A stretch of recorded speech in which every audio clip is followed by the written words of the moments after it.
Hi viewers, welcome to our channel. ప్రస్తుతం మనతో పాటు జై భారత్ నేషనల్ పార్టీ అధికార ప్రతినిధి వినుకొండ కోఆర్డినేటర్ చిరంజీవి నాయక్ గారు ఉన్నారు. వారితో ఒకసారి మాట్లాడదాం. సార్ నమస్కారం. సార్ నమస్తే. జై భారత్ అండి.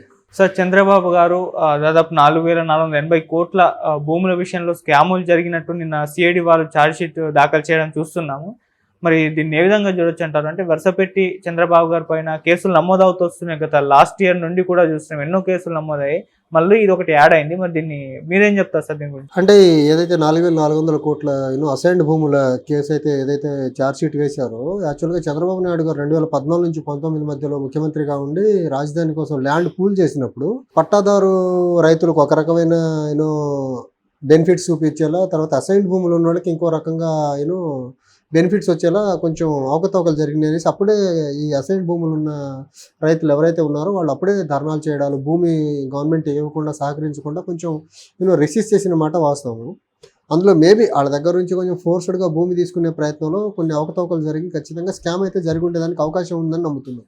ఎందుకంటే అలా అవకతవకలు జరగకుండా ఉంటే ఖచ్చితంగా ఆ రోజుల్లో అసైన్డ్ భూములు ఉన్న రైతులు ఎవరైతే ఆ ప్రాంతంలో, రాజధాని ప్రాంతంలో ఉన్నారో, అమరావతి ప్రాంతంలో, వాళ్ళు అంతలా ధర్నాలు చేసి అంత రిసెస్ చేసి ఉండకపోదు. సో ఖచ్చితంగా అవకతవకలు జరిగి ఉండేదానికి ఛాన్సెస్ ఉన్నాయండి. సో మరి అంటే ఎలక్షన్స్ టైంలో చంద్రబాబు గారి పైన ఇటువంటి నమోదు అవ్వడం చూస్తున్నాం లాస్ట్ ఇయర్ నుండి కూడా. మరి అది ఎటువంటి ప్రభావం చూపించే ఛాన్స్ ఉంది ఎలక్షన్ అంటే? ఒకటండి, అక్కడ ఎలాంటి ప్రభావం ఏంటో మనం పక్కన పెట్టేస్తే, అసైన్డ్ భూములకు సంబంధించిన రైతులు మాత్రము అప్పటి నుంచి ఇప్పటి వరకు చంద్రబాబు నాయుడు మీద కోపంగానే ఉన్నారు. ఎందుకంటే రైతులకు ఇచ్చి సామాన్య నార్మల్ రైతులు ఉండే వాటికి, తర్వాత అసైన్డ్ భూములు ఉండే రైతులకి ఆయన వ్యత్యాసం చూపించారనే ఆవేదన వాళ్ళల్లో ఉంది. మాది కూడా భూమే కదా, మేము కూడా రాజధానికి ఇస్తున్నాం కదా, వాళ్ళకు ఒక రేట్ ఏంటి, మాకు ఒక రేట్ ఎందుకు అనేది వాళ్ళు అప్పటి నుంచే కొంచెం ఆవేదనతోనే మాట్లాడారు. అక్కడ ఎవరైతే అసైన్డ్ భూములు ఉన్న రైతులు ఉన్నారో. ఇంకొకటి, అక్కడ ఉన్న రైతాంగం ఎవరైతే ఉన్నారో, అసైన్డ్ భూములు ఉన్న రైతులందరూ దళిత వర్గాలకు సంబంధించిన వాళ్ళు ఎక్కువ ఉన్నారు. సో వాళ్ళ పట్ల ఈ చంద్రబాబు నాయుడు గారు పక్షపాతం చూపించారనేది కూడా అప్పట్లో కొంచెం పెద్ద ఎత్తున చర్చ జరిగింది. మేబీ దాని మీద ఆ వర్గాలు ఖచ్చితంగా ఇప్పటికీ ఆయన మీద గుర్రుగానే ఉన్నాయి. ఆ విషయంలో మాకు రావాల్సిన బెనిఫిట్స్ రాకుండా చేశారు అనే విషయంలో. ఓకే, ఎలక్షన్లో ప్రభావం అంటే చూపించకుండా ఎలా ఉంటుందండి? ఖచ్చితంగా చూపిస్తుంది కదా. ఇప్పుడు ఒక స్కామ్ చేశారు అంటే ఇప్పుడు ఆ ప్రాంతంలో రైతాంగం ఖచ్చితంగా వాళ్ళకు లోకల్గా తెలుస్తుంది కదా ఈయన చేసిన అన్యాయం. ఖచ్చితంగా ఆయనకు వ్యతిరేకమైన నిర్ణయాలే తీసుకుంటారు వాళ్ళు. సో మరి ఇప్పుడు ఈ కేసులో చంద్రబాబు గారిని అరెస్ట్ చేసే ఆలోచనలు ఏమైనా ఉందా? అంటే అరెస్ట్ చేస్తారా చేయరా ఎలక్షన్స్ టైం కాబట్టి? అదేం లేదండి. సిఐడి వాళ్ళు ఆ కేసులో కోర్టుకు సబ్మిట్ చేసిన తర్వాత అందులో గ్రావిటీ ఉంది, అరెస్ట్ చేయండి అని జ్యుడిషియరీ ఆర్డర్ చేస్తే చేసేయచ్చు. అందులో ఎలక్షన్ టైం అని ఆగడాలు, ఆకుండా ఉండాలి. ఒకటండి, అవినీతి పరుడు ఎప్పుడైనా అరెస్ట్ అవ్వాల్సిందే కదా. ఎలక్షన్ టైం ఉంది, నాన్ ఎలక్షన్ టైం ఎందుకు? అవినీతి చేసిన వాళ్ళు అరెస్ట్ చేయాలి. అప్పుడే కొంచెం తప్పులు చేసేదానికి భయపడతారు కదా. చట్టం ఇలాంటి విషయాల్లో లేట్ చేయకుండా త్వరిత, ఇప్పుడు 4 సంవత్సరాలు డిలే, 4.5 సంవత్సరాలు, almost close to 5 years late చేసి ఇప్పుడు ఛార్జ్షీట్ వేయడం కూడా ప్రభుత్వం యొక్క నిర్లక్ష్యానికి నిదర్శనం. అది ఇది ఎప్పుడో చేయాల్సిన పని కదా.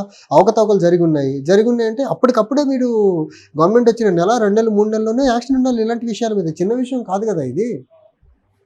4,400 కోట్ల రూపాయల స్కామ్ అయితే ఆ చిన్న విషయం ఎలా అవుతుంది అది? ఇంకోటి, అక్కడ ఉన్న వర్గాలందరూ కూడా దళిత వర్గానికి చెందిన వాళ్ళు కాబట్టి వాళ్ళకి న్యాయం త్వరితగతిన చేయాలి కదా. సో ఇది ఎప్పుడో చేసి ఉండాల్సిన పని కాదు, చాలా లేట్ చేశారు వీళ్ళు, ఇంకా సిఐడి వాళ్ళు. సో చంద్రబాబు గారు ప్రవేశపెట్టిన స్కీమ్లన్నీ కూడా స్కామ్లే అన్నట్టుగా వైసీపీ ప్రభుత్వం ప్రూవ్ చేస్తూ వస్తుంది. సరే కాదండి, వైసీపీ గవర్నమెంట్ ప్రభుత్వం ప్రవేశపెట్టిన స్కీములు స్కామ్లే, అంతకుముందు చంద్రబాబు గారు ప్రవేశపెట్టిన స్కీములు కూడా స్కామ్లే. వీళ్ళు ప్రజాహితం కోరి స్కీములు ఏం తీసుకురారు. వీళ్ళకి అందులో మనకి ఎలాంటి బెనిఫిట్స్ ఉంటాయి, మనకు అందులో నుంచి ఎంత పర్సెంటేజ్ ఆఫ్ వాటా మన కాంట్రాక్టుల నుంచి వస్తాయని చూసుకుని వీళ్ళు స్కీమ్స్ డిజైన్ చేసుకుంటారు తప్ప ప్రజలకి ఏదో లబ్ధి చేకూర్చాలనే స్కీమ్స్ ఎప్పుడూ ఉండవండి. ప్రజలకు లబ్ధి చేకూర్చే స్కీమ్స్ ఏమైనా ఉన్నాయంటే, ఇప్పుడు పర్టికులర్లీ ఎండాకాలం వస్తుంది, ఎండాకాలంలో డ్రింకింగ్ వాటర్ స్కేర్సిటీ లేకుండా pipe drinking water every house హోల్డ్కి ప్రొవైడ్ చేసి అలాంటి స్కీమ్స్ రావాలి. సో దట్ సమ్మర్లో వాటర్ స్కేర్సిటీకి ప్రజలు ఇబ్బంది పడకుండా కనీసం డ్రింకింగ్ వాటర్ అవసరాలు తీర్చే విధంగా అలాంటి స్కీములతో రావాలి. కానీ వీళ్ళు ఏ కాడికి ప్రలోభాలతో పెట్టుకున్న స్కీములు, మీకు ఆ డబ్బులు ఇస్తారు. డ్రింకింగ్ వాటర్ లేకపోతే మీరు ఎంత డబ్బులు ఇచ్చినా ఉపయోగం ఏముంది? ప్రాపర్ డ్రింకింగ్ వాటర్ చేయలేని ప్రభుత్వాలు మీరు 15,000 అమ్మఒడికి ఇచ్చి, పెన్షన్ ఒక 3,000 ఇచ్చి, లేకపోతే ఇంకొక రకమైన తాయిలాలు ఇచ్చి ఉపయోగం ఏముంది? మీరు డ్రింకింగ్ వాటర్ ప్రొవైడ్ చేయలేని ప్రభుత్వాలు మీరు. ఆల్రెడీ మనం గ్రామాల్లో చూస్తుంటే సమ్మర్ పూర్తిగా ఆన్సెట్ కాకముందే గ్రామాల్లో డ్రింకింగ్ వాటర్ స్కేర్సిటీ వచ్చేసింది. దాని గురించి అడ్రస్ చేయకుండా వీళ్ళు మనకి ఎక్కడ మనకు పర్సంటేజ్లు వస్తాయో అలాంటి స్కీమ్లే పెట్టి జనాల్ని మభ్య పెడదాం అని ఆలోచిస్తే ఎలా? ఈ విషయంలో ప్రజలు కూడా చాలా సీరియస్గా ఆలోచించాలి. ఈ వాటర్ స్కేర్సిటీ ఉండే ఏ ప్రాంతాలు అయితే డ్రింకింగ్ వాటర్ స్కేర్సిటీ ఉండే ట్యాంకర్ల మీద డిపెండ్ అవ్వాల్సిన పరిస్థితి వస్తుందో ఈ రెండు పక్షాలకి తగిన బుద్ధి ఓటు రూపంలో చెప్పాల్సిన టైం దగ్గర పడుతుంది. ఓకే, మీరు ఓటేసేటప్పుడు మీకు డ్రింకింగ్ వాటర్ ఇవ్వలేదనేది గుర్తుకు రావాలి ప్రజలకి. ఆ గుర్తుకొచ్చి ఈ రెండు పక్షాలకి తగిన బుద్ధి చెప్పేలా ఓటింగ్ జరగాలి. మీ ప్రజలు అవసరాలు తీర్చే పార్టీలని ప్రభుత్వాలను ఎన్నుకోవాలి తప్ప వాళ్ళ స్వార్థానికి వాడుకునే నాయకుల్ని రాజకీయ నాయకులుగా ఎన్నుకొని ఎమ్మెల్యేలుగా ఎంపీలుగా ఎన్నుకుంటే ఇలాంటి సమస్యలే ఉంటాయి. వ్యవస్థల్ని సొంతానికి వాడుకునే మనుషులు ఉన్న రోజులు ప్రజల కష్టాలు నీటి కష్టాలు కాదు, ఏ కష్టాలు తీరవు.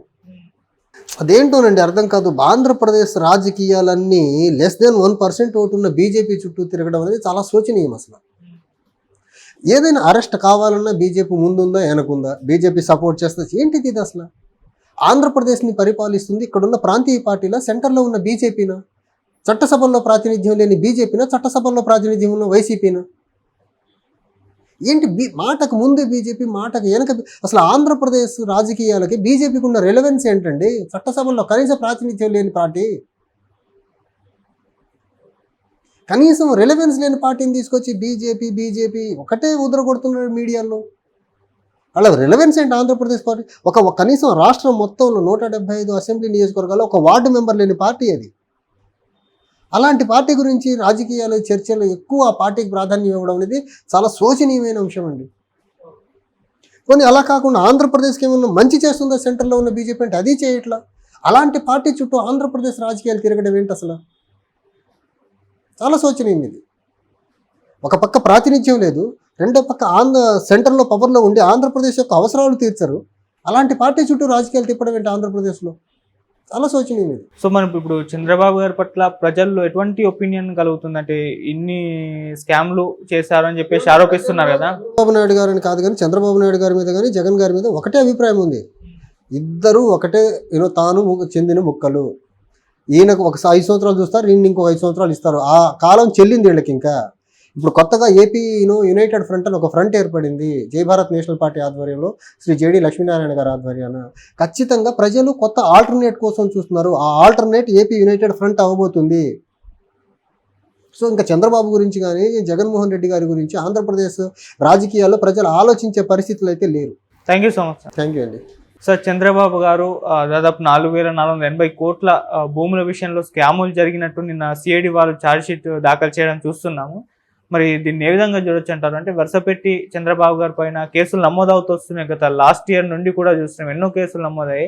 మళ్ళీ ఇది ఒకటి యాడ్ అయింది. మరి దీన్ని మీరేం చెప్తారు సార్ దీని గురించి? అంటే ఏదైతే 4,400 కోట్ల అసైన్డ్ భూముల కేసు అయితే ఏదైతే ఛార్జ్షీట్ వేశారో, యాక్చువల్గా చంద్రబాబు నాయుడు గారు 2014 నుంచి 19 మధ్యలో ముఖ్యమంత్రిగా ఉండి రాజధాని కోసం ల్యాండ్ పూల్ చేసినప్పుడు పట్టాదారు రైతులకు ఒక రకమైన బెనిఫిట్స్ చూపించేలా, తర్వాత అసైన్డ్ భూములు ఉన్న వాళ్ళకి ఇంకో రకంగా బెనిఫిట్స్ వచ్చేలా కొంచెం అవకతవకలు జరిగినాయి అనేసి అప్పుడే ఈ అసైన్డ్ భూములు ఉన్న రైతులు ఎవరైతే ఉన్నారో వాళ్ళు అప్పుడే ధర్నాలు చేయడాలు, భూమి గవర్నమెంట్ ఇవ్వకుండా సహకరించకుండా కొంచెం రెసిస్ట్ చేసిన మాట వాస్తవం.